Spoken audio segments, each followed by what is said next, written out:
Thank you, Deputy Speaker. I'd like to speak and also second the motion. And I have two key points that I would like to make in relation to both this motion and also in relation to the legislation that the government has rushed through today. There are 2 points. The first is do not rush legislation, because the people who pay the price from rush legislation are not in this House, but they are out there in the community, in our businesses, in our workplaces, and they're the ones who are the victims when we don't get it right and when we stuff things through the parliament so speedily and without proper investigation and consideration of the detail of parliamentary of the legislation we're going to put through, then we are creating problems for the real people in Australia who have to deal with the consequences of our actions. And the second thing I want to make, and this point I would like to make, is that we believe, certainly I do, and I think actually most of the House cares very deeply about real wage growth. But if we're going to grow real wages, then we need to grow productivity, and we need to be assessing how this legislation and other legislation effectively grows productivity. And I'm deeply frustrated that the government has cut off the debate today so we can debate whether we should actually have the Productivity Commission assess our workplace laws and see whether we can actually grow our wages, because that is what this country needs if we are going to raise the living standards of Australians. To start with the first point, the government put forward the legislation and the details in the Senate last week. And I have had deep concerns with this legislation from the start, and I do not think that from the start the government has made a strong case as to why this is going to make a fundamental difference to the productivity and long-term wage growth of people in our country. I support that there are issues that we do need to deal with, such as the gig economy, which is a new part of the economy. But what the government has done here and previously is significant overreach, including the changes that is made to the definitions of casuals, which is extremely problematic. In terms of what the government rushed through, particularly over the weekend, the government there has been put forward this idea of the right to disconnect.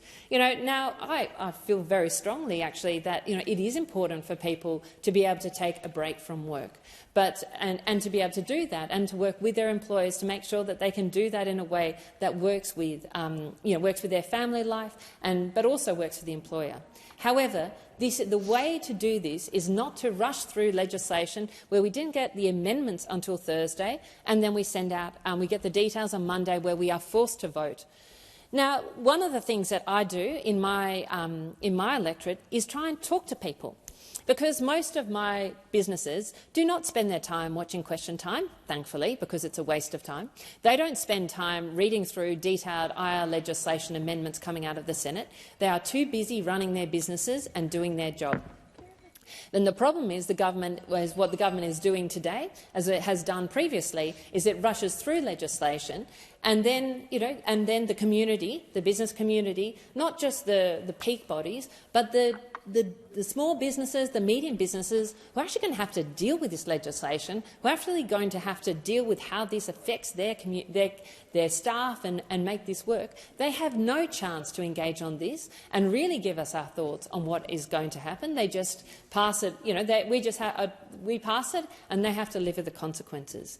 And that is why I am so frustrated with what the government has done today, both in terms of rushing it through from last week and then forcing the House, to rubber stamp legislation which we have barely seen. And I think that is incredibly problematic. It's quite against what the government said it was going to stand for in terms of integrity of government, in terms of better consultation, and I significantly objected.